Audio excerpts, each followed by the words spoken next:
পবিত্র ঈদুল আজহাকে সামনে রেখে যশোরের পশুর হাটগুলো জমতে শুরু করেছে। তবে কাঙ্ক্ষিত দাম পাচ্ছেন না বলে অভিযোগ বিক্রেতাদের। কঠোর পরিশ্রমে উৎপাদন করা কোরবানির পশু কম দামে বিক্রি করে লোকসান গুনতে হচ্ছে তাদের।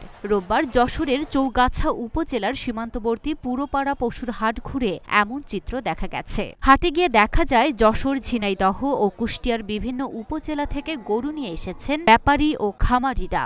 কোরবানির গরুতে কানায় কানায় পরিপূর্ণ হয়ে গেছে পুরো পশুর হাট। পশু নিয়ে ক্রেতাদের অপেক্ষায় বসে আছেন বিক্রেতারা। হাক ডাক দিয়েও ক্রেতা মিলছে না। বাজারটা গরম, রেট বেশি, রেটের সাথে গরুর সাথে মিলেন না। আমাদের কষ্ট গেছে এখানে এক গরু 5,000-6,000 টাকা মন, এখানে 40,000 পড়ে যায়। গরু পছন্দ, তবে গরুর রেট বেশি। বাজারে পর্যাপ্ত গরুর আমদানি, বাইরে থেকে আসছে ঈদের আগে তো আপনার বাজার একটু হাই আছে, অন্য সময় থেকে বাজার একটু চড়া দামে আছে।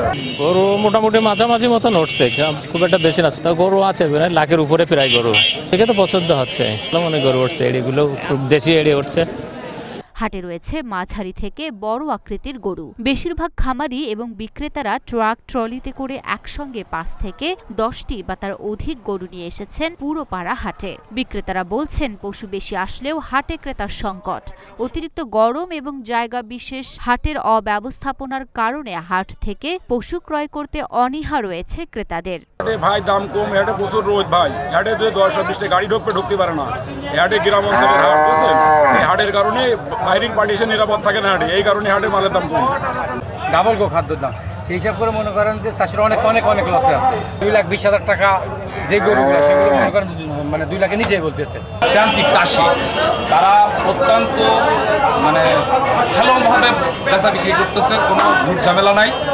এখানে হচ্ছে যে আপনার প্রান্তিক চাষিরাও লাভবান হচ্ছে এবং বাইরে থেকে যারা ব্যাপারী আসছে, বাংলাদেশের বিভিন্ন প্রান্ত থেকে যে ব্যাপারীগুলো আসছে, সেই ব্যাপারীগুলো অত্যন্ত সুখের সাথে গরু কিনে নিতে তারা ব্যবসা বাণিজ্য আরও লাভবান হয়। সেজন্য তারা আমাদের কাছে উৎসাহিত করতেছে এবং তারা আমাদের কাছে আগ্রহ সহকারে প্রায় সবাই আমাদের হাটে আসছে। পক্ষ তো আছে, সেই সাথে আমাদের মহেশপুর থানার পুলিশ প্রশাসন আসছে, এখানে কন্ট্রোল রুম করেছে। সেই হিসাবে এখানে আমরা অত্যন্ত ভালোভাবে হাটটা পরিচালনা করতে। লুনা আফরোজ, নিপা, ঢাকা পোস্ট।